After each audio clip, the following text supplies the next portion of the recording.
Cerita seram pulang malam yang ditulis oleh AAP with Story. Kejadian ini aku alami sekitar 4 tahun yang lalu ketika aku masih kuliah semester 2 jurusan teknik elektro di salah satu universitas swasta di sekitar Suci, Bandung. Pengalaman ini terjadi ketika aku sedang mengerjakan tugas sampai larut malam di rumah temanku. Waktu itu malam Rabu. Singkat cerita, tugas pun selesai dan aku harus pulang ke rumah di daerah Citarip. Kulihat jam di handphoneku sekitar jam 11.30. Aduh, udah jam 11.30 aja nih, sudah jam setengah 12 bro. Udah aku pulang dulu ya bro. Temenku menyarankanku untuk menginap di rumahnya. Tapi karena aku tidak membawa buku dan alat tulis lainnya untuk kuliah besok, jadi aku memutuskan untuk pulang saja malam itu. Aku pun menjalankan motorku. Dan motorku melaju sangat kencang di jalanan. Maklum, karena sudah larut malam.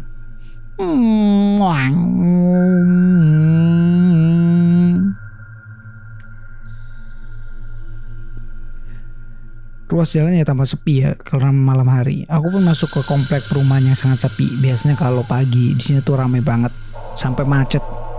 Minta ampun, gila deh pokoknya. Tiba-tiba terdengar suara pesan masuk dari handphoneku. Aku merogoh saku dan memeriksanya sambil terus melaju motorku. Ternyata itu dari temanku yang lain. Akhirnya aku tidak berhenti SMS-an sambil nyetir.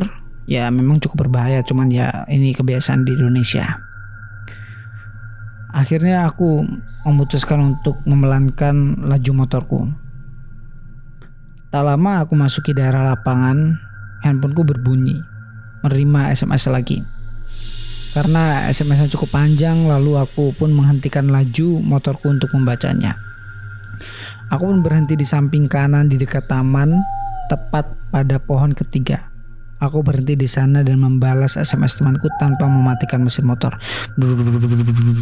Nih panjang banget nih bacaannya nih. Apa nih?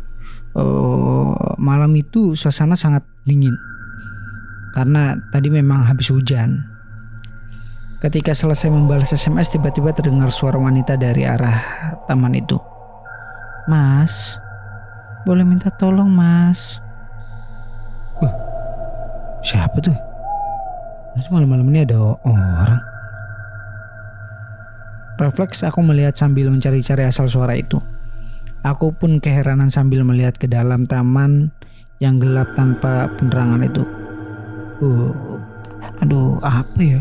Siapa kok nggak kelihatan, gelap banget. Aku pun tidak sadar kalau ini sudah tengah malam. Dan sekali lagi ada suara, Mas, boleh minta tolong mas? Suara wanita itu terdengar lagi, dan kali ini lebih jelas. Aku semakin penasaran. Aku melihat lebih detail lagi di setiap sudut taman itu. Lalu tiba-tiba ada yang melempar batu kerikil ke arahku dari atas tempatku berdiri. Dan ketika aku melihat ke atas, Mas, boleh minta tolong? Hihihi. Astaga. Tepat di atas pohon tempatku berdiri terlihat seorang wanita bergaun putih. Rambutnya semerawut dan panjang hingga sampai pada kakinya. Sekeliling matanya hitam dan wajahnya sangat pucat, dan dia menyeringai sambil terus tertawa cekikikan.